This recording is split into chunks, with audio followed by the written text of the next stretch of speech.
আসসালামু আলাইকুম প্রিয় শিক্ষার্থী বন্ধু, আমি মোহাম্মদ রাজু আহমেদ। এমআর একাডেমির পক্ষ থেকে সবাইকে জানাচ্ছি শুভেচ্ছা এবং অভিনন্দন। তো শুরু হতে যাচ্ছে শিওর শর্ট সিরিজের প্রথম লেকচার ভেক্টর। তো কথা না বাড়িয়ে শুরু করি ভেক্টর নিয়ে আলোচনা। তো এই চ্যাপ্টার থেকে কি ধরনের সিকিউ এবং এমসিকিউ আসে, তো এটা প্রথমে আমরা দেখে নিব। তো আমরা বোর্ডে লিখে রাখছি, দেখো এমসিকিউ টাইপ, তার মানে কি এমসিকিউ টাইপ থেকে কি ধরনের প্রশ্ন আসে, তো সেগুলা এখানে লেখা আছে। তো প্রথম কি লেখা আছে, ভেক্টর রাশি এবং স্কেলার রাশি। তো ভেক্টর রাশি কাকে বলে, স্কেলার রাশি কাকে বলে, ভেক্টর রাশির উদাহরণ, স্কেলার রাশির উদাহরণ, এগুলা এসে থাকে। তারপরে কি কয়েকটি বিশেষ ভেক্টর, কয়েকটি বিশেষ ভেক্টরের মধ্যে কি কি আছে, মনে করো যে বিপরীত ভেক্টর, সদৃশ ভেক্টর, বৈসাদৃশ ভেক্টর, বিপ্রতীপ ভেক্টর। তারপরে কি আছে, ভেক্টরের ত্রিভুজ সূত্র, ভেক্টরের ত্রিভুজ সূত্র আছে। তারপরে কি আছে, অবস্থান ভেক্টর। তারপরে কি, আয়ত একক ভেক্টর। তারপরে এই চ্যাপ্টার থেকে কি ধরনের সিকিউ টপিক আছে, তো প্রথমে যেই টপিকটা আছে সেটা হলো সামুদ্রিকের লব্ধি এবং দিক নির্ণয়। তারপরে কি ত্রিমাত্রিক স্থানাঙ্ক ব্যবস্থা থেকে ভেক্টর নির্ণয়, এটা কি আস্তে আস্তে আমরা বিস্তারিত আলোচনা যখন করব তখন তোমরা বুঝতে পারবে। ভেক্টর গুণন এবং স্কেলার গুণন, এইটা এই চ্যাপ্টারের সবচেয়ে হট টপিক, এটা 5 স্টার দিয়ে রাখো, এটা তোমাদের পরীক্ষায় চলে আসতে যাচ্ছে।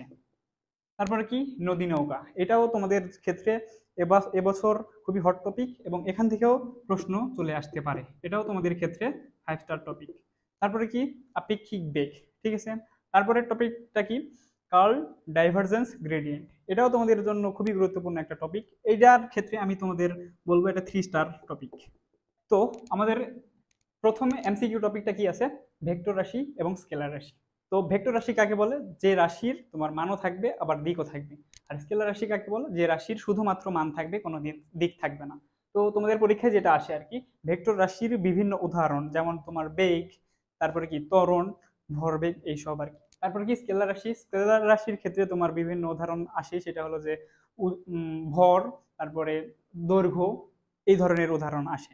তো পরীক্ষায় যেটা বারবার আসে সেটা হলো যে ভেক্টর রাশির উদাহরণ। ভেক্টর রাশির উদাহরণ মনে রাখার জন্য আমি তোমাদের একটা ট্রিক্স দিতে চাচ্ছি, সেই ট্রিক্সটা হলো ভবে সব প্রিয় তমা ভাসে টুনির পিতা প্রেমী। অনেক মজার না? তো যাই হোক, এখান থেকে আমরা ভয়েতে মনে রাখবো কি ভরবেগ। তারপরে কি বেতে কি মনে রাখবো, বেগ। তারপরে কি পতে মনে রাখতে পারি কি পৃষ্ঠটান।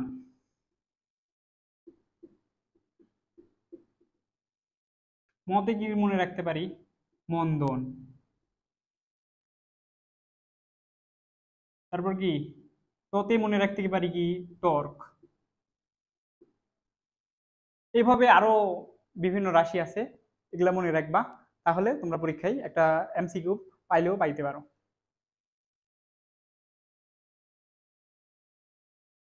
পারো, তো যাই হোক, এখানে আরেকটি, এদের দিনটার সাথে আমরা মনে রাখতে পারবো কি স্মরণ। এরকম আরো কিছু রাশি আছে, এগুলা থেকে তোমরা বের করতে পারবে আশা করি, তোমরা নিজ দায়িত্বে এগুলো একটু দেখে নিও। তো যাই হোক, আমরা পরের টপিকে চলে আসি। তো কি এখানে পরের টপিকে কি আছে, কয়েকটি বিশেষ ভেক্টরের মধ্যে কি কি আছে সেটা এখন দেখবো। কয়েকটি বিশেষ ভেক্টরের মধ্যে কি কি আছে, একটা হলো সদৃশ ভেক্টর, সদৃশ ভেক্টর। আরেকটা কি বৈসাদৃশ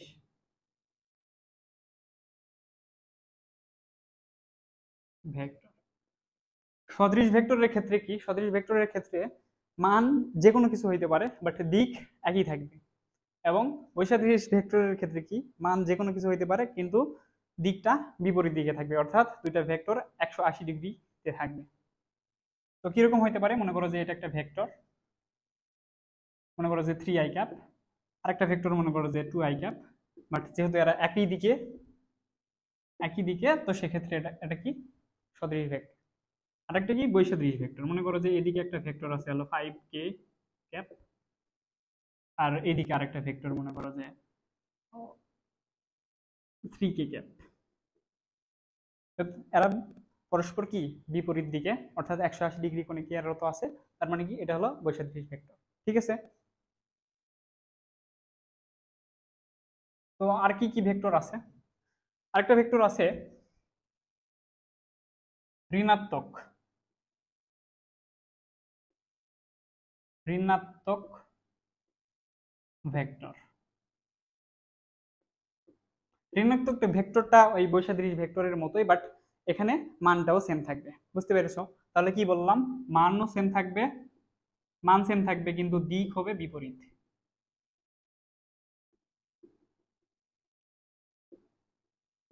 তাহলে কি হবে, মনে করো যে একটা ভেক্টর 3i ক্যাপ, মান ঠিকই থাকবে, তাহলে কিন্তু দিকটা বিপরীত দিকে চলে যাবে, অর্থাৎ 3 - 3i ক্যাপ। বুঝতে পেরেছো? তারপরে আরেকটা ভেক্টর আসে, সেটা হলো কি বিপ্রতীপ বিপ্রতীপ ভেক্টর। এই ভেক্টরের ক্ষেত্রে কি, বিপ্রতীপ ভেক্টরের ক্ষেত্রে দিক একই থাকবে, বাট যেই সংখ্যাটা থাকবে সেটা জাস্ট গৌণিক বিপরীত হবে। ঠিক আছে, কি বললাম যদি না বুঝি আরেকবার বুঝাই দিচ্ছি। সেটা হলো কি 5i ক্যাপ যদি একটা ভেক্টর হয়, তাহলে এটার বিপরীত ভেক্টর কি হবে, minus sorry 1/5i cap vector. বুঝতে পেরেছো? মানে জাস্ট মানটা গৌণিক বিপরীত হবে কিন্তু দিক একই থাকবে। আশা করি বুঝতে পেরেছো। তো তারপরে আমাদের যেই এমসিকিউ টপিকটা আছে সেটা হলো ত্রিভুজ, ভেক্টরের ত্রিভুজ সূত্র। ভেক্টরের ত্রিভুজ সূত্র থেকে কি ধরনের এমসিকিউ আসে? মনে করো যে এটা একটা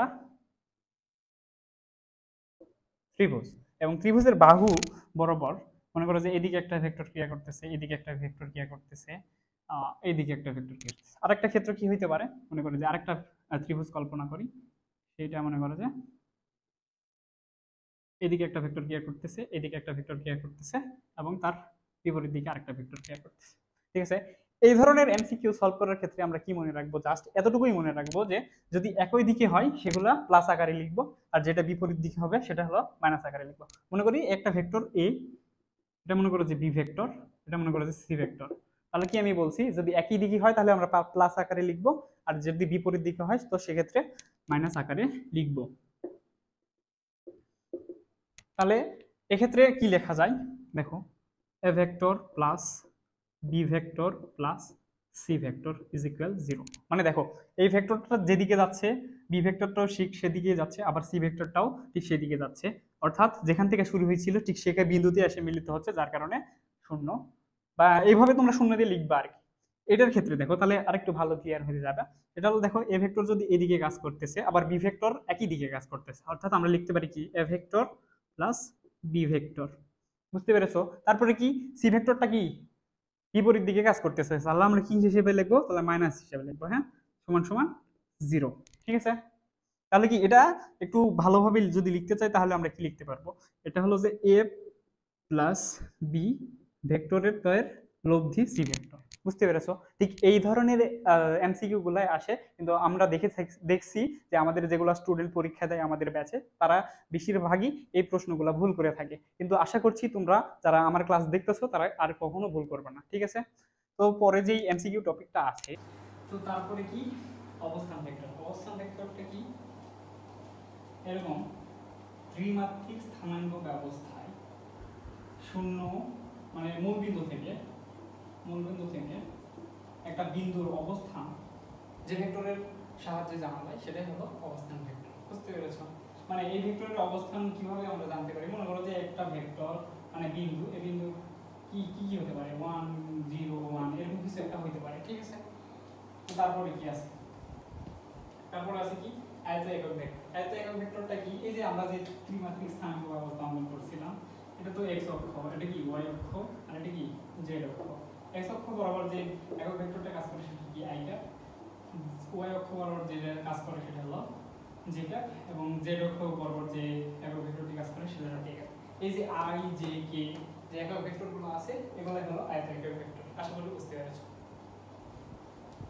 তো তারপরে এখন আমরা সিকিউ নিয়ে আলোচনা করব। তো সিকিউ টপিকে আমরা চলে যাই। তো সিকিউ টাইপের প্রথম যেই টপিকটা আছে সেটা হলো কি লব্ধির মান ও দিক নির্ণয়। আচ্ছা, মনে করি দুইটা ভেক্টর একটা বিন্দুতে ক্রিয়ারত আছে এবং তাদের মধ্যবর্তী কোণ কত আলফা ধরে নিলাম, এবং এই বরাবর যে ভেক্টরটা ক্রিয়ারত আছে সেটা হলো বি ভেক্টর, এবং এই বরাবর যে ভেক্টরটা ক্রিয়ারত আছে সেটা হলো কিউ ভেক্টর। তো যদি পি এবং কিউ ভেক্টর এবং মধ্যবর্তী কোণ আলফা থেকে, তাহলে এর লব্ধি কোণ বরাবর ক্রিয়া করবে পি এবং কিউ এর মাঝামাঝি কোণ একটা যায়। মনে করলাম যে এই বরাবর পি এবং কিউ এর লব্ধি কাজ করবে, কি লব্ধি ভেক্টরটা কি আর, ঠিক আছে। এখন লব্ধি ভেক্টর আর নির্ণয় করার ক্ষেত্রে কি সূত্র আমরা শিখেছি, সেই সূত্রটা কি, R is equal root over p square plus q square plus 2pq cos alpha. এখানে আলফার পরিচয়টা কি, দুটি ভেক্টরের মধ্যবর্তী কোণ, ঠিক আছে। আরেকটা কি, দিক নির্ণয়। দিক নির্ণয়ের ক্ষেত্রে কি, tan থিটা ইজ ইকুয়াল, আমরা কার সাথে উৎপন্ন কোণটা নির্ণয় করতে যাচ্ছি, সেটা হলো যে পি এর সাথে উৎপন্ন লব্ধির উৎপন্ন কোণ কি থিটা। তাহলে কি, যেহেতু আমরা পি এর সাথে উৎপন্ন লব্ধির কোণ নির্ণয় করতে যাচ্ছি, তো সেক্ষেত্রে পি কে আলাদা করে নিচে রাখতে হবে, তারপরে কি কিউ কজ আলফা, তারপরে কি উপরে কি কিউ সাইন আলফা। দেখো আমরা কি জানতাম, ট্যান থিটা সমান সমান কি তোমার sine theta plus cos theta. দেখো জাস্ট কি এখানে সাইন থিটাও বসাইছি কস থিটাও বসাইছি, কিন্তু শুধু আগে কিউটা গণন করাই দিছি এবং যে যার সাথে কি উৎপন্ন কোণটা বের করতে চাচ্ছি সেটা জাস্ট আলাদা করে রাখছি। বুঝতে পেরেছো? এটা না বোঝার কিছুই নাই, তারপরেও বললাম আর কি। এখান থেকে কি ধরনের প্রশ্ন আসে, এই এই সম্পর্কে একটা অঙ্ক করব। তো কোনো বিন্দুতে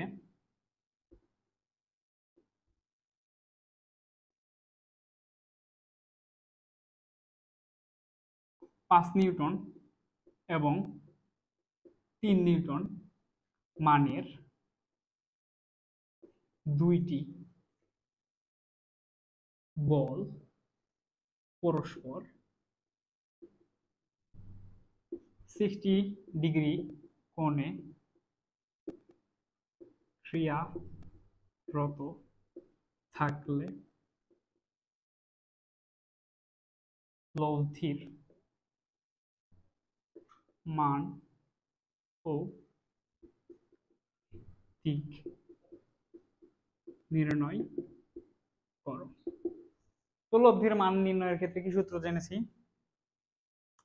আর বা রেজাল্টেন্ট লব্ধি ইজ ইকুয়াল রুট ওভার কি দুইটা ভেক্টর কি কি ছিল, 5 square plus 3 square plus 2 into 5 into 3 cos মধ্যবর্তী কোণ কত 60 ডিগ্রি, 60 ডিগ্রি। বুঝছো? তারপরে কি অতএব দিবা, তারপরে সমান সমান ক্যালকুলেটরে ডিরেক্ট বসায় দিবা, একটা মান আসবে, এই মানটা তোমরা লিখে ফেলবা।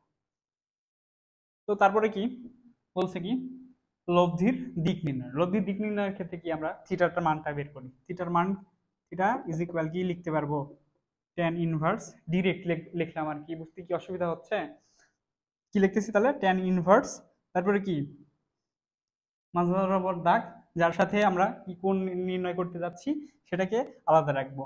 তো আমরা মনে করলাম যে তিন তিন মানে 3 নিউটন বলের যে মানটা আছে এটার সাথে আমরা উৎপন্ন কোণটা, লব্ধির উৎপন্ন কোণটা বের করব। তো যার জন্য কি করলাম, 3টাকে নিচে রাখলাম, তারপরে কি 5, তারপরে কি cos 60 ডিগ্রি, তারপরে কি 5 sin 60 ডিগ্রি। তারপরে যেই একটা কোণের মান আসবে এটা তোমরা ক্যালকুলেটরে বসায় দিয়ে বের করে ফেলো। বুঝতে পেরেছো?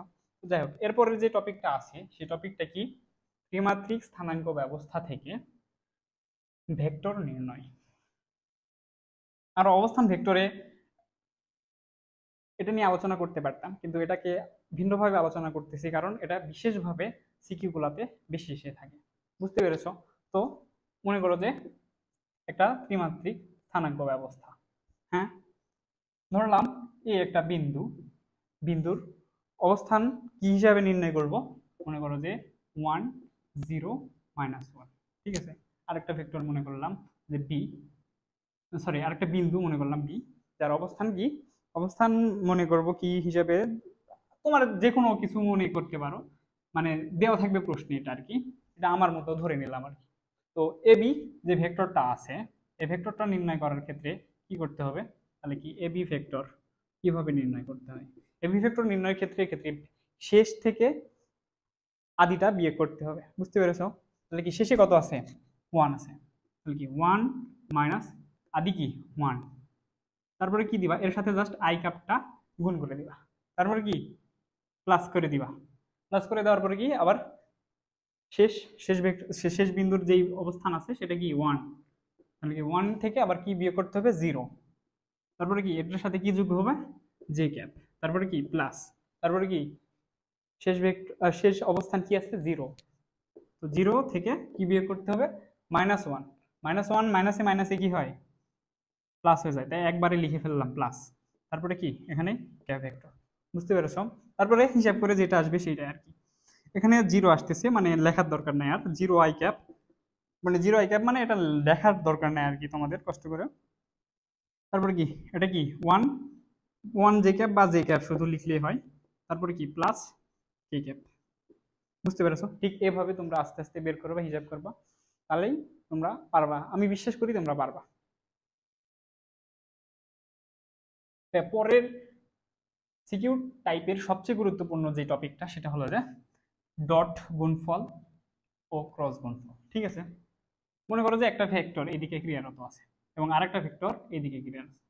এই ভেক্টরের নাম দিলাম মনে করো যে এ, এই ভেক্টরের নামটা কি দিলাম বি ভেক্টর।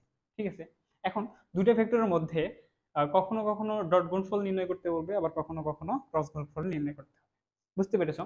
তো যখন তোমরা হলো ডট গুণফল নির্ণয় করবা, মনে করো যে এ ভেক্টর এবং বি ভেক্টর ডট গুণফল নির্ণয় করলে তখন কি আসবে এ বি কস থিটা বা আলফা। থিটা বা আলফার পরিচয়টা কি? এই দুটা ভেক্টরের মধ্যবর্তী কোণ, বুঝতে পেরেছো? এখানে যেহেতু আমরা থিটা লিখছি এখানে থিটা লিখলাম, বুঝতে পেরেছো? তারপরে কি এ এবং বি ভেক্টর দ্বয়ের মধ্যে যদি ক্রস গুণফল নির্ণয় করো তাহলে কি আসবে এ বি সাইন থিটা, বুঝতে পেরেছো? এখানে থিটার পরিচয়টি কি? দুটি ভেক্টরের মধ্যবর্তী কোণ। এটা হলো সাধারণ পর্যায়, সাধারণভাবে এভাবে লেখা যায় আর কি। তো এই সাধারণ কেসের ক্ষেত্রে তোমার হলো ডট গুণফলটা তোমার বিনিময় সূত্র মেনে চলে। বিনিময় সূত্র বলতে আমি কি বোঝাতে যাচ্ছি, মনে করো যে এ ডট বি ভেক্টর সমান সমান কি বি ডট এ ভেক্টর, বুঝতে পেরেছো? কিন্তু এটার ক্ষেত্রে কি এ ভেক্টর ক্রস গুণন বি ভেক্টর, এটা কিন্তু তোমার হলো এটা হয় না আর কি, এ ভেক্টর এটা হয় না, এটা কি হয় জাস্ট মাঝখানে মানে এইদিকে একটা মাইনাস চিহ্ন হয়, বুঝতে পেরেছো? তার মানে কি এটা হলো তোমার বিনিময় সূত্র মেনে চলে না। তো এটা আমাদের পরীক্ষায় এভাবে আসতে পারে, আরেকটা ভাবে আসতে পারে, সেটা কি আই জে কে ক্যাপ আকারে যখন থাকে তখন কিভাবে ডট গুণফল এবং ক্রস গুণফলটা নির্ণয় করতে হয়। ঠিক আছে, মনে করো যে এই একটা ভেক্টর, এটা আই জে কে ক্যাপ আকারে থাকতে পারে, সেটা কি মনে করলাম যে এ ভেক্টরের মানটা কি 3i cap plus 4j cap plus 5k cap, হইতেই পারে না? হইতেই পারে। তাহলে আরেকটা ভেক্টর যদি মনে করি কি 2i cap plus 3j cap plus 4k cap. তো এখন এদের মধ্যে কিভাবে আমরা ডট গুণফল এবং ক্রস গুণফল নির্ণয় করব সেটা দেখব। তো দেখো এ ডট বি, এক্ষেত্রে কি হবে জাস্ট আয়ের সহগগুলোর সাথে আয়ের সহগগুলা গুণ করে দিব, তারপরে যোগ বিয়োগ যেটা থাকবে সেটা দিয়ে দিব, তারপরে যে সহগের সাথে যেটা থাকবে আর কি সহগ সেটার সাথে সেটা গুণ করে দিব, এবং যেটা যোগ থাকলে যোগ দেবো, বিয়োগ থাকলে বিয়োগ দেবো, এভাবে আস্তে আস্তে আগে যাবো। আমরা যদি অঙ্ক করি তাহলে তোমরা বুঝতে পারবে আশা করি। তো দেখো আয়ের সামনে কি আছে 3 আছে, আর এখানে এক্ষেত্রে বি ভেক্টরের ক্ষেত্রে কি আছে আয়ের ক্ষেত্রে 2 আছে, তো দুইটা গুণফল কি আসবে 6, বুঝতে পেরেছো? তারপরে কি জের জের আগে কি আছে 4, জের আগে কত আছে 3, এই দুটোর গুণফল করলে কি আসে 12। তারপরে কি এটার ক্ষেত্রে কি 5 আর 4 গুণ করলে কত আসতেছে 20, দেখতে পাচ্ছ? দেখো আমরা এটা যখন ডট গুণফল করতেছি তখন কিন্তু একটা স্কেলার মান পাচ্ছি, তার মানে কি ডট গুণফলকে তোমার হলো স্কেলার গুণনও বলা হয়ে থাকে। তাহলে কি যোগফল কত হচ্ছে 38 নাকি 38 হচ্ছে মনে হয়, যাই হোক ভুল হলে তোমরা একটু কারেকশন করে নিও। তারপরে কি আরেকটা এ ভেক্টর এবং A vector cross B vector, বুঝতে পেরেছো? A vector cross B vector কিভাবে নির্ণয় করবা? তো এটার ক্ষেত্রে প্রথমে এভাবে দাগ দিয়ে নিবা দুই সাইডে। প্রথমে আই ক্যাপ দিয়ে দিবা, তারপরে কি জে ক্যাপ, তারপরে কি কে ক্যাপ দিয়ে দিলা, বুঝছো? তারপরে কি দুইটা ভেক্টর আছে না, দুইটা ভেক্টরের আই এর সহগ গুলা এইভাবে বসাবা, জে এর সহগ গুলা এইভাবে বসাবা, আর কে এর সহগ গুলা এইভাবে বসাবা, ঠিক আছে? তো দেখো আমি কিভাবে বসাই। তাহলে আই এর সহগ কি আছে 3, তারপরে কি এক্ষেত্রে বি বি ভেক্টরের ক্ষেত্রে আই এর সহগ কত আছে 2, আবার জে এর সহগ এ ভেক্টরের ক্ষেত্রে কি আছে 4, বি ভেক্টরের ক্ষেত্রে কি আছে 3, এবং কে কে এর ক্ষেত্রে কি আছে, কে এর সহগ কি আছে 5, এবং বি ভেক্টরের কে এর সহগ কত আছে 4। কিভাবে লিখবো? এখন এইভাবে লেখার পরে যেটা করব কি, নির্ণায়ক জাস্ট করে দিলেই ক্রস গুণফল হয়ে যাবে, বুঝতে পেরেছো? তো এখন দেখো ক্রস গুণফলটা কিভাবে করতে হয়।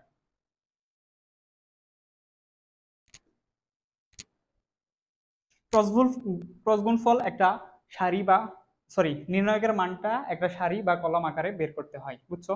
তো এটা যেহেতু ভেক্টর আকারে, তো আমরা এই সারি বরাবরটা নির্ণয় করব, নির্ণায়ক এই সারি বরাবর করব। তো শুরু করি। এই সারি বরাবর যদি করতে চাই, প্রথমে কি আছে আই ক্যাপ, আই ক্যাপটাকে সামনে রেখে দিলাম।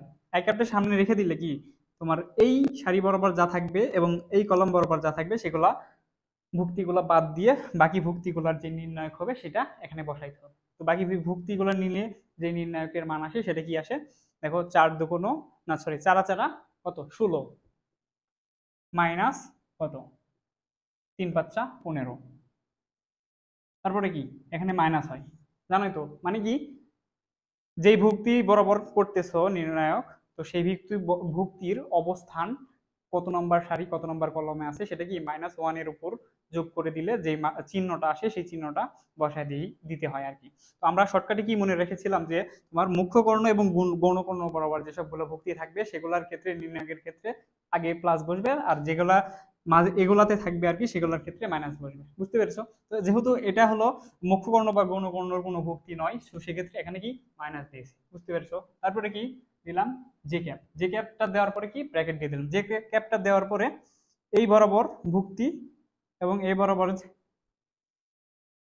ভুক্তি এবং এই বরাবর ভুক্তিগুলো বাদ দিয়ে যে নির্ণায়কটা পড়ে থাকবে সেটা মান বের করবো আর কি। এখন দেখো 3 4 12 লিখে ফেললাম 12, তারপরে কি মাইনাস কত 5 দুগুণ 10, তারপরে এটা কি কেক, কে ক্যাপের ক্ষেত্রে কি সামনে আগে প্লাস হবে, বুঝতে পেরেছো? তারপরে কি তারপরে কি হবে, এই এই এই এই ভুক্তিগুলো বাদ এবং এই ভুক্তিগুলো বাদ, তারপরে কি থাকতেছে, এই যেই ভুক্তিগুলো থাকতেছে সেটা নির্ণয় কি আসবে 3 3 9 মাইনাস 8, তাহলে ফলাফল কি আসতেছে আই ক্যাপ, তারপরে কি -2 জে ক্যাপ প্লাস কে ক্যাপ। আশা করি বুঝতে পেরেছো। তো তারপরে এই ডট গুণফল এবং ক্রস গুণফল থেকে যে প্রশ্নগুলা এসে থাকে সেই প্রশ্নগুলোর মধ্যে একটা প্রশ্ন আসে খুবই, সেটা হলো মধ্যবর্তী কোণ নির্ণয়। মধ্যবর্তী কোণ নির্ণয় তুমি ডট গুণফল থেকেও বের করতে পারো, আবার তুমি ক্রস গুণফল থেকেও বের করতে পারো। এটা কিভাবে দেখো, মনে করো যে এ একটা ভেক্টর এবং বি একটা ভেক্টর, প্রশ্নে ধরলাম যে এই দুটো ভেক্টরের মধ্যবর্তী কোণটা নির্ণয় করতে বলছে। তাহলে আমরা কি করব, প্রথমে কি এ বি কস থিটা, এটা কি আমরা জানি? আশা করি জানি। তারপরে কি করব, যেহেতু আমার এই থিটাটা বের করতে বলছে, তাই না, এই থিটাটা যদি বের করতে বলে তাহলে আমরা সরাসরি থিটা ইজ ইকুয়াল কি লিখতে পারি কস ইনভার্স, তারপরে কি যেই দুইটা ভেক্টরের মধ্যবর্তী কোণ নির্ণয় করতে বলবে তাদের ডট গুণফল এবং তাদের ভেক্টরের প্রত্যেকটির মান নির্ণয়, মান এ ভেক্টরের মান এবং বি ভেক্টরের মান। এখন এ ভেক্টর এবং বি ভেক্টরের মানটা কিভাবে নির্ণয় করতে পারো এটাও দেখাই দিই। মনে করো যে এ ভেক্টর একটা আছে, সেটার মান দেওয়া আছে 3 I cap plus 4 J cap plus 5 K cap, বুঝতে পেরেছো? এখন এ ভেক্টরের মানটা আমরা কিভাবে নির্ণয় করব, এ ভেক্টরের মান নির্ণয় ক্ষেত্রে দুই সাইডে একটা করে টান দিয়ে রাখবো, তারপরে কি রুট ওভার আই এর সহগে যেটা আছে সেটা বর্গ করে দিব, তারপরে কি প্লাস করে দিব, যে এর সহগে যেটা আছে সেটা বর্গ করে দিব, তারপরে কি প্লাস করে দিব, আবার কি যেটা থাকবে কে এর সহগের সামনে যেটা থাকবে আর কি সেটাকে বর্গ করে দিয়ে যোগ করে দিব, তারপরে কি যেটা আসবে সেটাই তোমার হলো এ ভেক্টরের মান। বুঝতে পেরেছো? যাই হোক, এটা তোমাদের জানার কথা, তোমাদেরকে ভালোবাসি তাই আরেকবার জানিয়ে দিলাম। তো কি theta is equal cos inverse দুটি ভেক্টরের মধ্যে, দুটি ভেক্টরের ডট গুণফল এবং দুটি ভেক্টর প্রত্যেকটির ভিন্ন ভিন্ন করে মান নির্ণয় করে নিচে জাস্ট ভাগ করে দিব। ঠিক আছে, বুঝতে পেরেছো? ক্রস গুণফল থেকে তোমরা কি মধ্যবর্তী কোণ কিভাবে নির্ণয় করতে পারো সেটা দেখো আবার। A vector cross B vector, এটার ক্রস গুণফল কি আসে আমার এ বি সাইন থেটা, তাই না? এই থেটাটা আমরা বের করবো। এই থেটাটা নির্ণয় করার ক্ষেত্রে আমরা কি সরাসরি লিখতে পারি না, থেটা ইজ ইকুয়াল কি সাইন ইনভার্স, তারপরে কি যে দুটো ভেক্টরের মধ্যবর্তী কোণ নির্ণয় করতে বলা হবে সেই দুটো ভেক্টরের কি ক্রস গুণফল, এবং তাদের প্রত্যেকটি ভিন্ন ভিন্ন ভেক্টরের মান নির্ণয় করতে হবে এবং তাদের গুণ করে দিতে। বুঝতে পেরেছো? এখন এই রিলেটেড একটা ম্যাথ সলভ করে দেখাবো ইনশাআল্লাহ।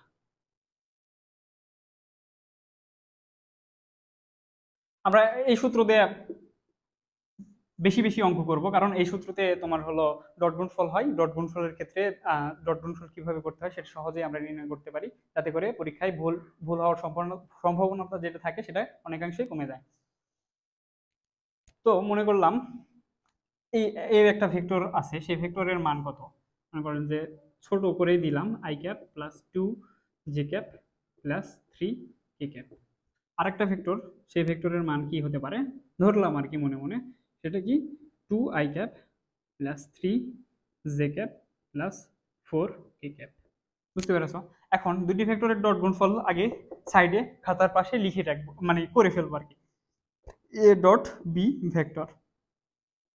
তো ডট ডট গুণফল কিভাবে বের করতে হয়, আয়ের সহগে যেটা থাকবে এই এবং বি এর ক্ষেত্রে আয়ের সহগে যেটা থাকবে সেটা গুণফল করে দিব আর কি। তাহলে কি 2 তারপরে কি প্লাস 6 প্লাস 12, তাহলে মান কত আসতেছে তোমার, কত 8 20 20 আসতেছে, সরাসরি 20 আসতেছে। ঠিক আছে, এখন কি করতে হবে, দুইটা ভেক্টরের আলাদা আলাদা করে মান নির্ণয় করতে হবে। এগুলো সাইডে খাতার সাইডে করে নিবা। তো এ ভেক্টরের মানটা কিভাবে নির্ণয় করবা, প্রথমে এর দুপাশে একটা করে ব্র্যাকেট দিয়ে দিবা, তারপরে কি রুট ওভার আয়ের সহগের সাথে যেটা থাকবে সেটাকে কি করবা বর্গ করে দিবা, তারপরে কি যে এর সহগের সাথে যেটা থাকবে সেটাকে কি বর্গ করে দিবা, তারপরে কি কে এর সহগের সাথে যেটা থাকবে সেটাকে কি কি করে দিবা বর্গ করে দিবা, তারপরে যেটা মান আসবে সেটা এখানে লিখে ফেলবো। তারপরে কি বি ভেক্টর যেটা থাকবে, বি ভেক্টরের মান ঠিক একইভাবে নির্ণয় করতে হবে। দেখো আই এর সহগের যেটা থাকবে সেটাকে বর্গ করে দিব, তারপরে জে এর সহগে যেটা থাকবে সেটাকে বর্গ করে দিব, তারপরে কি কে এর সহগে যেটা থাকবে সেটাকে ও বর্গ করে দিব, তারপরে কি একটা এখানেও একটা মান আসবে, তাই না? তো তারপরে কি লিখবো, এ বি ভেক্টরের মধ্যবর্তী কোণ লিখে জাস্ট এই লাইনটা ডিরেক্ট লিখে দেবো, লিখে দেওয়ার পরে কি লিখবো cos ইনভার্স, দেখো ডট গুণফলের মান যেটা পাবো আর কি 20, এবং দুইটা ভেক্টরের ভিন্ন ভিন্ন মান যেটা বের করছি সেটা লিখবো, লিখে গুণ করে দিব, গুণ করে দেওয়ার পরে ক্যালকুলেটরে বসায় দিব, ক্যালকুলেটর তোমাদের কাজ করে দিবে এবং একটা উত্তর, সুন্দর একটা উত্তর দিয়ে দিবে। এটা লেখার পরে কি করবা, সুন্দর করে এখানে লিখে দিবে অ্যান্সার, তাহলে স্যার খুশি হয়ে তোমাদেরকে মার্ক দিয়ে দিবে। বুঝতে পেরেছো? তারপরে ডট গুণফল এবং ক্রস গুণফল থেকে আরেকটি যেই গুরুত্বপূর্ণ টপিক আসে সেটা হলো যে এ বরাবর বি ভেক্টরের উপাংশ নির্ণয়। আবার এই ধরনের প্রশ্ন আসে এ বরাবর বি ভেক্টরের কি অভিক্ষেপ। দুটো নির্ণয় করার ক্ষেত্রে প্রথমে কি যেটা যেটা এ বরাবর বলছে মানে কি এ দিক বরাবর আর কি বি ভেক্টরের তোমার কি উপাংশ নির্ণয় করতে বলছে, তার মানে কি প্রথমে আমরা কি লিখে ফেলবো বি কস থিটা। বুঝতে পেরেছো? তারপর এটার ক্ষেত্রে দেখো এ বরাবর বি ভেক্টর মানে কি এর দিকে বাট বি ভেক্টরের অভিক্ষেপ নির্ণয় করতে বলছে, তার মানে কি লিখে ফেলবো কি বি কস থিটা, তারপরে সমান সমান দুইটা দিয়ে দিব। হ্যাঁ, তারপরে কি লিখবো, তারপরে দেখো এ ভেক্টর এবং বি ভেক্টরের গুণফল, যার বরাবর থাকবে সেই ভেক্টরের মানটা কি নিচে দিয়ে দিব। যেহেতু এটা উপাংশ বলছে, উপাংশ কি একটা ভেক্টর রাশি, যার কারণে কি করতে, এ বরাবর যেহেতু বলছে, এ এর একক ভেক্টরটা এখানে গুণ করে দিতে হবে। বুঝতে পেরেছো? এর একক ভেক্টরটা কিভাবে বের করতে হয়? মনে করো যে যদি এ এর একক ভেক্টরটা বের করতে চাই, তাহলে কি করতে হবে? প্রথমে ওই ভেক্টরটাকে উপরে দিয়ে দিতে হবে। মনে করো যে এখানে ভেক্টরটা দিয়ে দিলা, এ ভেক্টর, এবং এ ভেক্টরে যে মানটা থাকবে সেই মানটা দ্বারা জাস্ট ভাগ করে দিব। তাহলে যে ভেক্টরটা বের হবে আর কি, সেটা তোমার হলো এ ক্যাপ বা এ এর একক ভেক্টর। ঠিক আছে, বুঝতে পেরেছো? তারপরে কি, এটার ক্ষেত্রে পি কস থেটা। তো এটার ক্ষেত্রে কি বলবো, এখানে উপরে ডট গুণফল দিয়ে দিবা। তারপর যেহেতু বলা হয়েছে কি এ বরাবর, এভাবে নিচে এ দিয়ে দিবা। তারপরে কি, এটা কি তোমার হলো স্কেলার রাশি, যার জন্য এর সাথে কোনো দিক থাকবে না। বুঝতে পেরেছো? এই তো, এভাবে জাস্ট কিভাবে, এভাবে জাস্ট তোমরা তো এই যে ডট গুণফল কিভাবে নির্ণয় করতে পারো, করা হয় আর কি, সেটা জানো, এবং এ এর মানটা কিভাবে নির্ণয় করতে হয় এটাও তোমরা জানো। তো এগুলা বের করে জাস্ট মানটা বসায় দিলেই অ্যান্সার পেয়ে যাবে। আশা করি বুঝতে পেরেছো। ক্রস গুণফলের আরেকটি টপিক আছে, সেটা হলো যে সামুদ্রিকের ক্ষেত্রফল নির্ণয়। মনে করো যে এটা একটা সামুদ্রিক, সামুদ্রিকের সন্নিহিত ভাবে বরাবর যদি দুইটা ভেক্টর ক্রিয়া করে, তাহলে এই সামুদ্রিকের ক্ষেত্রফলটা কিভাবে নির্ণয় করব? মনে করো যে এটা, মনে করো যে এ ভেক্টর, আর এটা মনে করো যে বি ভেক্টর। তাহলে কি, সামুদ্রিকের দুটি সন্নিহিত বাহু বরাবর যদি দুইটা ভেক্টর ক্রিয়া করে, তাহলে সামুদ্রিকের ভেক্টর সূত্র কি জানবো? তাহলে সামুদ্রিকের ক্ষেত্রফল সমান সমান কি, এ ক্রস বি। এ ক্রস বি করার পরে একটা ভেক্টর ফরম্যাটে একটা রাশি আসবে, সেটার আবার মান নির্ণয় করতে হবে। আশা করি তোমরা বুঝতে পেরেছো। তারপরে কি, যদি এদের কর্ণ দেওয়া থাকে, মানে একটি সামুদ্রিকের দুইটি কর্ণ যদি হয়, একটা মনে করলাম যে একটা একটা মনে করলাম যে পি, আর একটা মনে করলাম যে কিউ। তো এক্ষেত্রে দুইটি দুইটি কর্ণ যদি দেওয়া থাকে সামুদ্রিকের ক্ষেত্রে, তাহলে সামুদ্রিকের সূত্র, ক্ষেত্রফলের সূত্র কি হবে? কর্ণের ক্ষেত্রে এটা হলো কি, সন্নিহিত বাহু, সন্নিহিত বাহু। আর এটা কি, সামুদ্রিক কর্ণ দেওয়া থাকলে, হ্যাঁ, সামুদ্রিকের কর্ণ দেওয়া থাকলে কি হবে? সামুদ্রিকের ক্ষেত্রফল,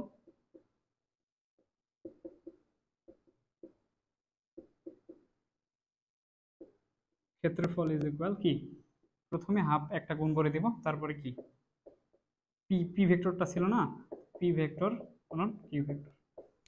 বুঝতে পেরেছো?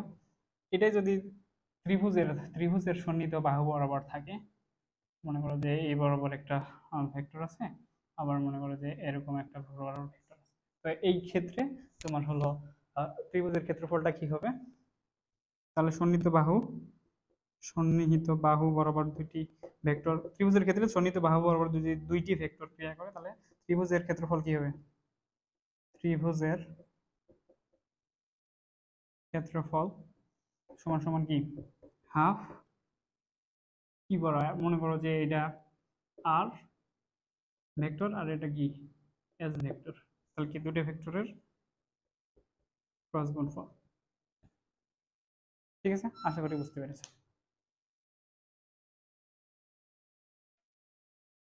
তো আমাদের পরের যে টপিকটা আছে, সেই টপিকটা কি, নদী নৌকা। এটা তোমাদের পরীক্ষায় চলে আসতে পারে, তো এই অংশটুকু তোমরা একটু মনোযোগ সহকারে দেখবা। বুঝতে পেরেছো? তো এটার জন্য দুইটা কেস হইতে পারে। তো এই দুইটা কেস আস্তে আস্তে আলোচনা করব, তোমরা আস্তে আস্তে বুঝবা। তো এটা বোঝার জন্য, ভালোভাবে বোঝার জন্য আমরা কি একটা প্রথমে নদী আঁকিয়ে ফেললাম, হ্যাঁ।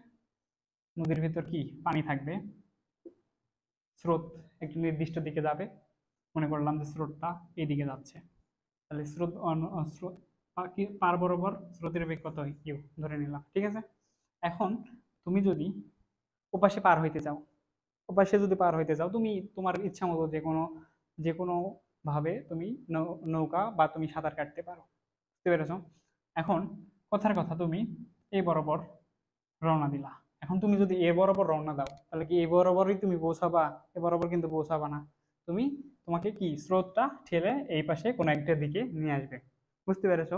তো এই ক্ষেত্রে মনে করলাম যে তোমার বেগ কি ছিল, ভি, এবং তোমাকে একটা নির্দিষ্ট বেগে, মনে করো যে এইদিকে কোথাও একটা বেগে, এদিকে মনে করো যে তোমাকে পৌঁছায় দিছে। তোমার লব্ধি বেগটাকে কি হিসেবে প্রকাশ করতেছি, ডাব্লিউ। ঠিক আছে, এখন ডাব্লিউ সমান সমান সমান কি নির্ণয় করবা, কি নির্ণয় করবা, দুটি ভেক্টর, দুইটি ভেক্টরের লব্ধি কিভাবে মান নির্ণয় করতে হয় এটা তো বলছি। তারপর কি আরেকবার দেখা দিচ্ছি, ইউ স্কোয়ার সমান সমান কি, u square plus v square plus 2 u into v cos, তারপরে কি আলফা। আলফা বলতে কি তুমি স্রোতের সাথে ঠিক কত ডিগ্রি কোণে নৌকাটা পাড়ি দিচ্ছিলা। ঠিক আছে, এভাবে আর কি করবা। এটা আসে না, যেটা আসে কি নৌকা, নদী নৌকার ক্ষেত্রে বিশেষ দুইটা ক্ষেত্র, ওই দুইটা ক্ষেত্র নিয়ে এখন আলোচনা করব। একটা কি সর্বনিম্ন পথে, আরেকটা কি সর্বনিম্ন সময়ে। সর্বনিম্ন সময়ে আর সর্বনিম্ন পথে বলতে কি বোঝায় এটা আগে একটু বুঝে নিব। সেটা কি, সর্বনিম্ন পথে যদি বোঝায় তাহলে কি করতে হবে আমাদের, তাহলে আমাদের কিন্তু সরাসরি এভাবে যে কোনো মূল্যে পৌঁছাইতে হবে, কারণ একটা নদীর প্রস্থই তোমার জন্য সর্বোচ্চ পথ হইতে পারে। ঠিক আছে, সর্বনিম্ন পথ হইতে পারে।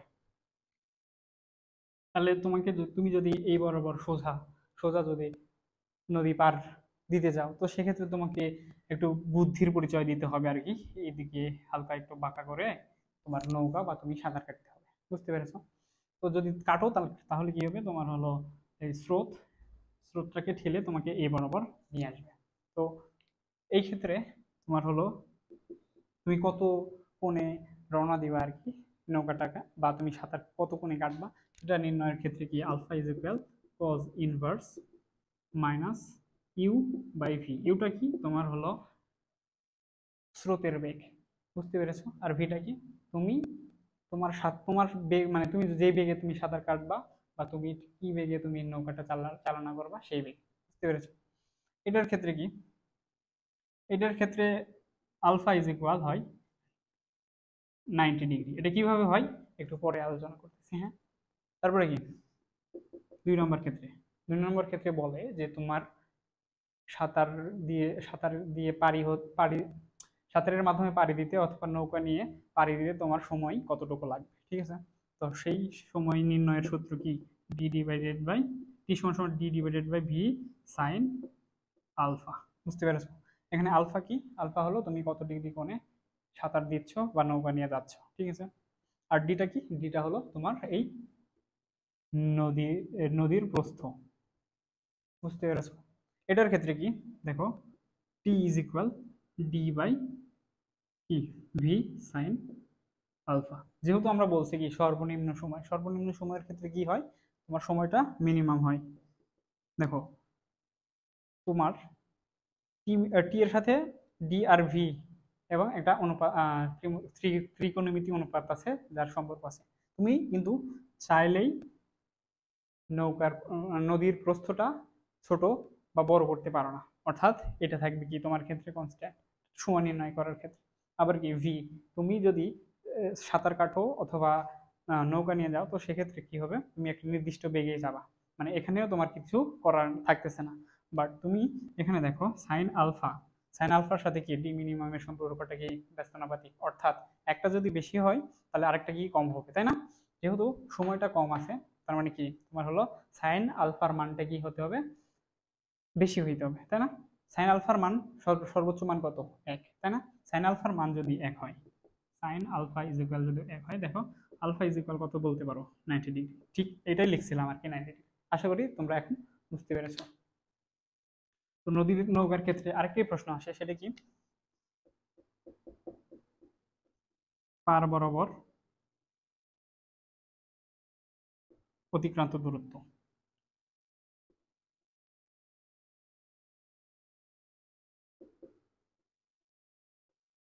পার বরাবর অতিক্রান্ত দূরত্ব, এটা কি আমরা কি দ্বারা প্রকাশ করি, এক্স দ্বারা প্রকাশ করি, বুঝছো? এটার সূত্র কি, u plus v cos alpha into t. T এর সূত্র কি আমরা জেনেছি, তাই না? টি এর সূত্রটা কি, D divided by V sine alpha. এখন দেখো আমরা যেহেতু এটা এই সর্বনিম্ন পথে নৌকা পাড়ি দিচ্ছি, সর্বনিম্ন পাথে মানে কি এই সোজা সোজা যদি পাঠিয়ে দিই তাহলে কি এখান থেকে কি পার বরাবর কোনো দূরত্ব অতিক্রম করতেছি? দূরত্ব কিন্তু অতিক্রম করতেছি না, তার মানে কি এই সূত্র বরাবর সূত্র বসায় কি হলো, ফলাফলটা কি জিরোই আসবে। তোমরা কি বুঝতে পারতেছো? দেখো পার বরাবর সর্বনিম্ন পথের ক্ষেত্রে কি পার বরাবর অতিক্রান্ত দূরত্ব কত? শূন্য। আশা করি বুঝতে পেরেছো। তারপরে কি এটার ক্ষেত্রে 3 নাম্বার, পার বরাবর অতিক্রান্ত দূরত্ব এক্স, এটার ক্ষেত্রেও তুমি সূত্র বসায় দিবা u plus v cos alpha divided by t, তাই না? টি, এখন টি এখানে যেহেতু তোমার হলো সাইন আলফার মান সর্বোচ্চ ছিল, তুমি এখানে আরেকটা লাইন লিখতে পারবা, যেহেতু এটা আলফার মান কি 90 ডিগ্রি আমরা জেনেছি, তাহলে কি ডি বাই ভি, তো এক্ষেত্রেও তুমি এখানে বসায় দিতে পারো ডি বাই ভি। ঠিক আছে, তাহলে এই তো তারপরে আরো কিছু প্রশ্ন করে, যেমন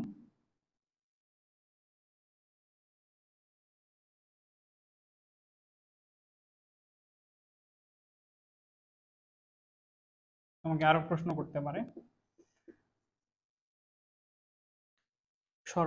এটা কি ছিল? সর্বনিম্ন পথ। আর এটা কি? সর্বনিম্ন সময়। সর্বনিম্ন সময়। সর্বনিম্ন সময়ের ক্ষেত্রে তোমাকে বলতে পারে লব্ধি বেগটা কত। লব্ধি বেগ বলতে কি বোঝানো হচ্ছে, এখানে তুমি যে একটা বেগ নিয়ে যাচ্ছ এবং স্রোতে তোমাকে আরেক দিকে ঠেলতেছে, এই দুটো বেগের মাঝামাঝি তোমার একটা লব্ধি বেগ হবে না, ওই বেগটাই নির্ণয় করতে বলে আর কি। তো ওই লব্ধি বেগের ক্ষেত্রে কি ডাব্লিউ ইজ ইকুয়াল কি লিখবা? ডাব্লিউ ইজ ইকুয়াল কি root over V minus U. Direct মুখস্থ করো, কারণ এটা তোমার পরীক্ষায় আসবে আর কি। আর সর্বনিম্ন সময়ের ক্ষেত্রে তোমার হলো লব্ধি বেগ ডাব্লিউ ইজ ইকুয়াল কি root over V plus U. বুঝতে পেরেছো? তারপরে আরেকটা প্রশ্ন আসে তোমার হলো 5 নাম্বার নাকি, মোট অতিক্রান্ত পথ। পথ বলতে মোট অতিক্রান্ত পথ নির্ণয় করতে পারে। তো এখানে দেখো সর্বনিম্ন পথের ক্ষেত্রে তুমি মোট অতিক্রান্ত দূরত্ব কতটুকু অতিক্রম করতেছো? জাস্ট এতটুকুই, তাই না? মানে ডি অংশটুকুই। তো মোট অতিক্রান্ত পথের ক্ষেত্রে মনে করো যে এস দ্বারা যদি প্রকাশ করা হয় তাহলে কি, এস দ্বারা যদি প্রকাশ করা হয় তাহলে কি তোমার হলো মোট অতিক্রান্ত দূরত্ব কত? ডি। ডি থাকতেছে। বাট তুমি যখন বাট তুমি যখন সর্বনিম্ন সময়ের ক্ষেত্রে নদী পাড়ি দিতে যাবা তখন কি করবা?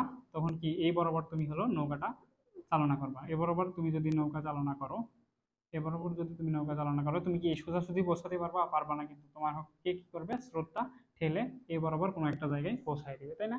তখন কি একটা নির্দিষ্ট লব্ধি বেগ থাকবে এবং তোমার পার বরাবর একটা দূরত্ব থাকবে, সেটা নির্ণয় সূত্র তো লিখে দিছি। এখন তোমার মোট দূরত্বটা কিভাবে নির্ণয় করতে হবে? তার মানে কি তুমি একটা কি এই বরাবর একটা দূরত্ব অতিক্রম করতেছো, এই এই এই এই এই এই বরাবর কি দূরত্ব অতিক্রম করতেছো, এটা তোমাকে হলো নির্ণয় করতে হবে। তো দেখো পিথাগোরাসের উপপাদ্য থেকে কি জানি আমরা, তোমার এটা কি অতিভুজ হয়ে গেছে না?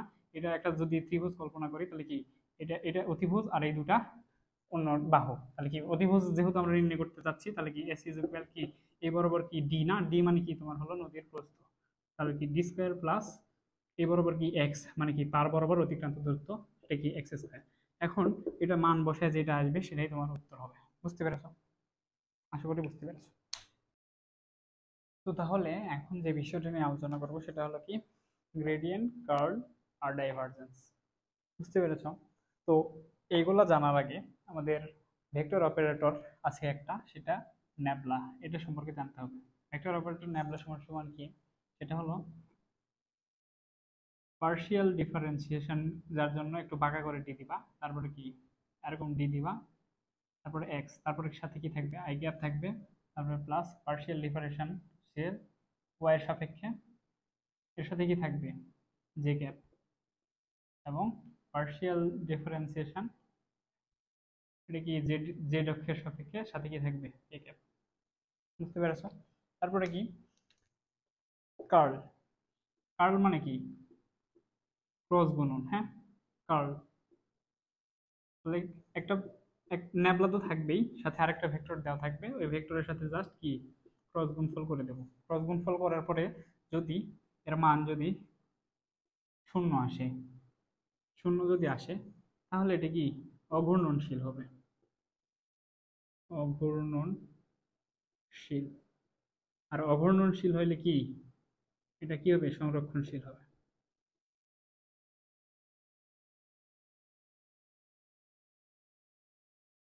আর এটা যদি প্লাস অথবা মাইনাস কিছু একটা মান আসে, তো সেক্ষেত্রে কি হবে, এটা ঘূর্ণনশীল আসবে।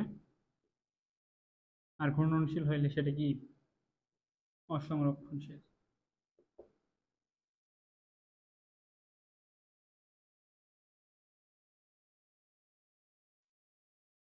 ডাইভারজেন্স, এবার ডাইভারজেন্স। তো ডাইভারজেন্সটা কি? ডাইভারজেন্স ডাইভারজেন্স হলো ন্যাবলা অপারেটরের সাথে জাস্ট একটা যে ভেক্টরটা দেওয়া থাকবে ওই ভেক্টরের ডট গুণন।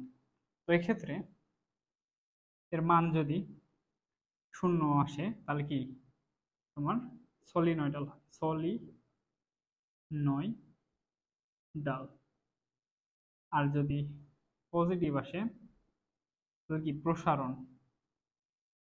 প্রসারণ মানে এরকম ভাবে আস্তে আস্তে বৃদ্ধি হতে থাকবে আর কি, যেরকম মাইকের একটা আকৃতি দেখো নাই এরকম। আর সলিনয়েডাল মানে কি, তোমার একই দৈর্ঘ্য বজায় রেখে আস্তে আস্তে চলে যাবে। এর উৎকৃষ্ট উদাহরণ কি, পাইপ। আর যখন কি নেগেটিভ হয় তাহলে কি সংকোচন। সংকোচন সংকোচন হলে কি, ওই যে কার্ক দেখছো না, এরকম তেলের কার্ক, এভাবে আর কি কর্ক।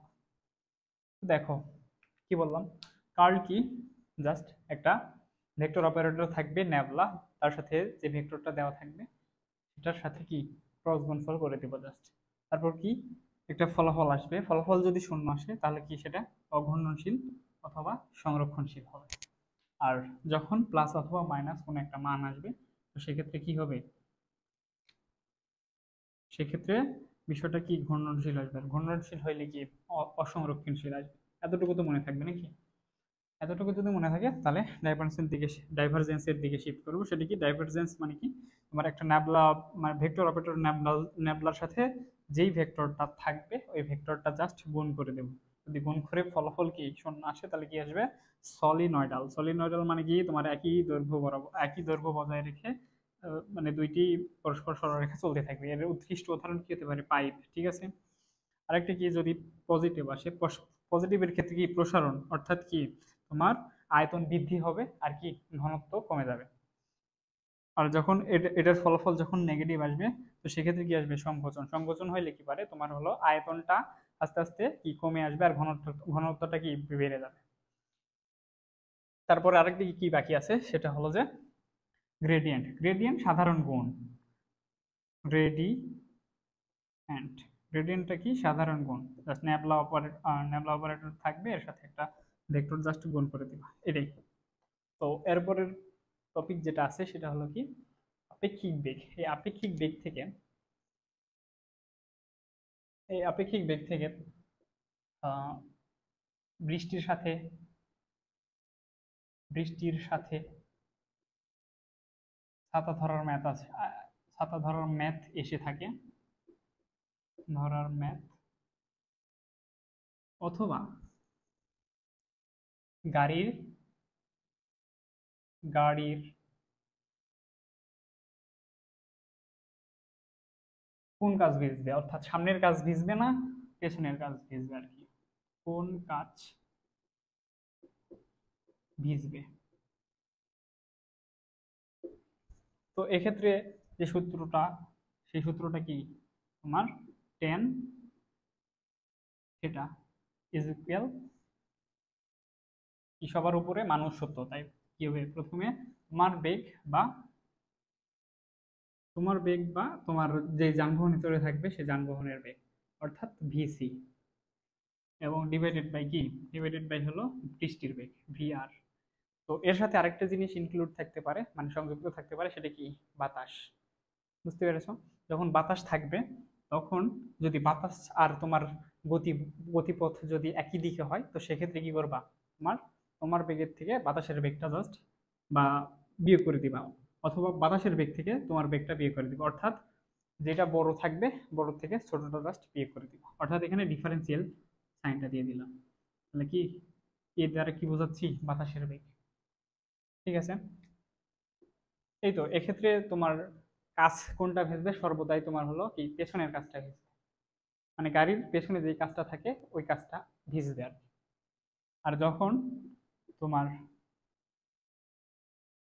এরকম যখন যখন তোমার বাতাস এবং আমাদের যে গতিপথটা এটা সম্পূর্ণ বিপরীতমুখী অর্থাৎ 180 ডিগ্রি থাকে, তখন যে সূত্রটা হবে সেটা হলো tan থিটা ইজ ইকুয়াল কি VC plus VA divided by VR. ভিসিতে বোঝাতে কি বোঝাচ্ছি, এটা হলো তুমি যেই গাড়িতে বা যানবাহনে চলে যাচ্ছ, অথবা তুমি যদি হেঁটে যাও তাহলে হেঁটে যাচ্ছ। আর ভিএ দ্বারা কি বোঝাচ্ছি, সেটা কি বাতাসের বেগ। আর ভিআরতে বৃষ্টি বা রেইনের বেগ। ঠিক আছে, তো এক্ষেত্রে কি হবে, এক্ষেত্রে যদি এক্ষেত্রে তিনটা ক্ষেত্র হতে পারে। যদি ভিসি বড় হয় ভি এর থেকে তাহলে তোমার সব সময় কি সামনের কাজটা ভিজবে, গাড়ির ক্ষেত্রে আর কি সামনের কাজ ভিজবে। আর যখন ভি এটা বড় হয়ে যাবে ভিসির তুলনায়, তখন কি পেছনের কাজটা ভিজবে।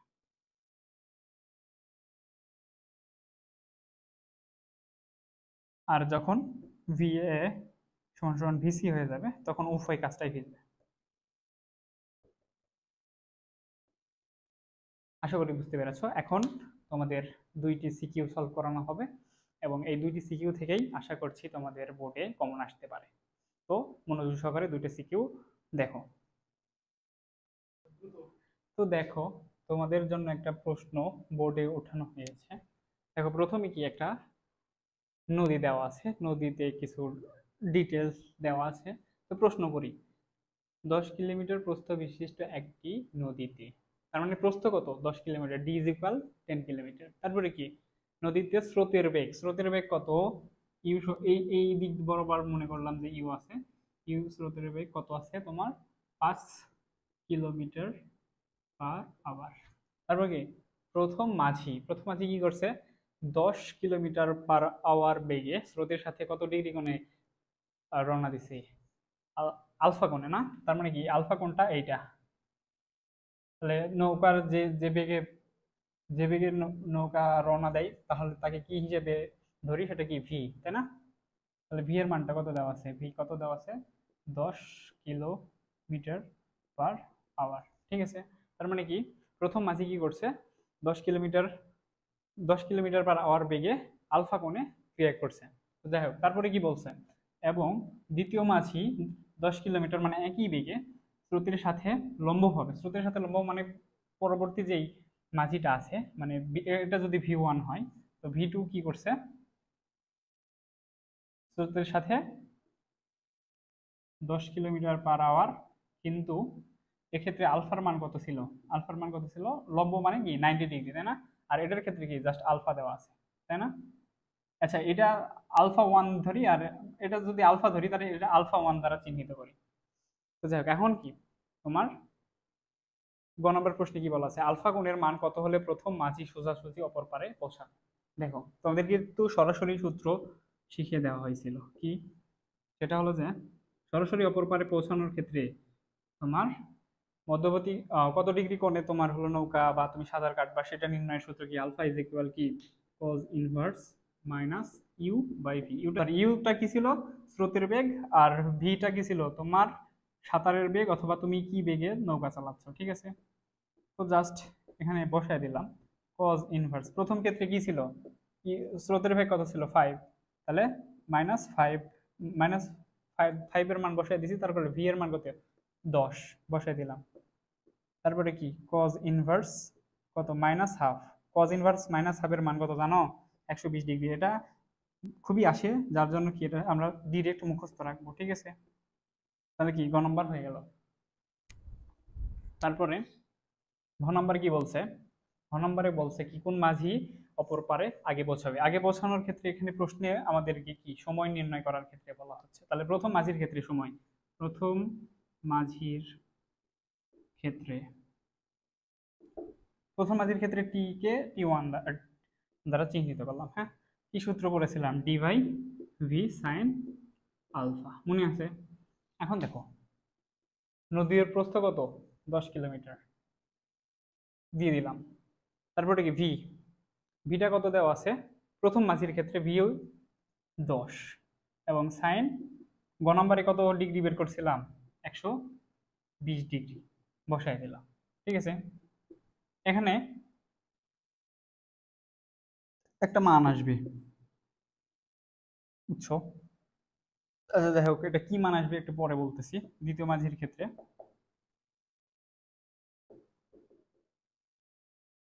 কি T2 সমান সমান কি? একই সূত্র, d/v sine alpha is equal D কত 10, বেগ কত 10 ছিল, সাইন মধ্যবর্তী কোণ কি, এটা যেহেতু লম্বভাবে বলছে তার মানে কি 90 ডিগ্রি, অর্থাৎ 10/10 বা কত 1। কি কি এককে আসবে এটা? আওয়ার এককে, কারণ কি কিলোমিটার পার আওয়ার এককে বেগ রাখছিলাম এবং নদীর প্রস্থের যেই দৈর্ঘ্য প্রস্থটা ছিল সেটা কি কিলোমিটার আকারে রাখছিলাম। আর এটা কি আসবে দেখো। আচ্ছা আমরা হলো একটু চালাকি করি, সেটা কি দেখো, আমরা দুইটা শর্তের ক্ষেত্রে কি যখন 90 ডিগ্রি কোণে চালনা করতেছিলাম তখন কি কম সময় লাগতেছিল, তার মানে কি এক্ষেত্রে কি কম সময় লাগবে, আর এক্ষেত্রে কি বেশি সময় লাগবে।